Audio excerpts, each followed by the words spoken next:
Dumping yard రద్దేంత వరకు అందరు పిడికిలు బిగించిన వరకు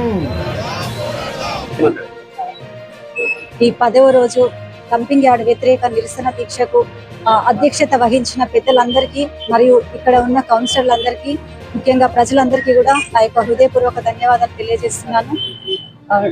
ప్రజల ఆరోగ్యం దృష్ట్యా మరియు పర్యావరణ భద్రతలో ఎలాంటి రాజీ ఉండకూడదనేది నా స్పష్టమైన అభిప్రాయము.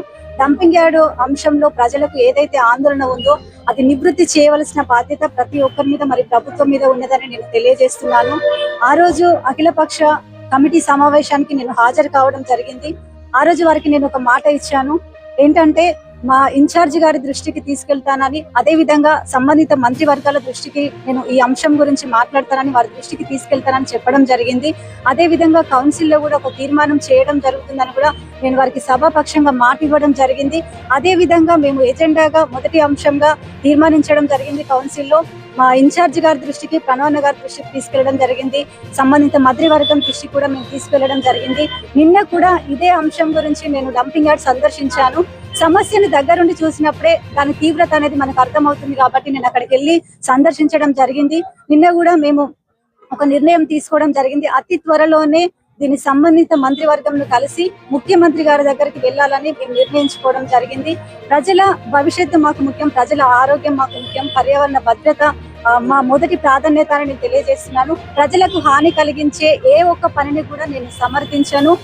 ఈ అంశాన్ని సంబంధిత మంత్రివర్గం దృష్టికి తీసుకెళ్లడంలో నా అడుగు ముందుంటదని మరి ఒకసారి మీడియా మిత్రులందరికీ కూడా నేను తెలియజేస్తున్నాను.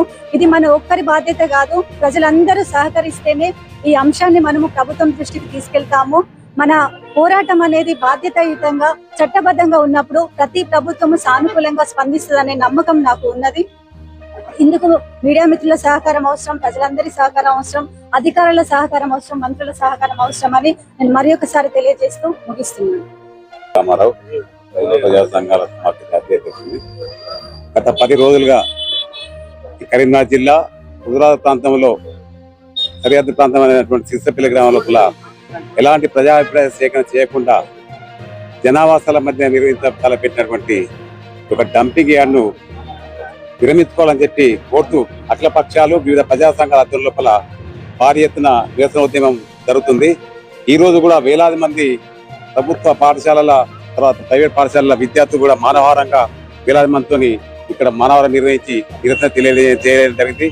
ఈ రోజు మొత్తం మున్సిపల్ కౌన్సిల్ చైర్మన్ గారితో పాటు మున్సిపల్ కౌన్సిల్ సభ్యులు, తర్వాత పట్టణ పుర ప్రముఖులు, వర్తక వాణిజ్య వ్యాపార సంఘాలు, వివిధ కుల సంఘాలు, అన్ని వర్గాల స్వచ్ఛంద సంస్థలు కూడా పెద్ద ఎత్తున ఇక్కడ పార్టిసిపేట్ జరిగి ప్రభుత్వానికి తక్షణమే ఈ యొక్క నిర్ణయాన్ని వాపసు తీసుకోవాలని చెప్పి కోరడం జరిగింది.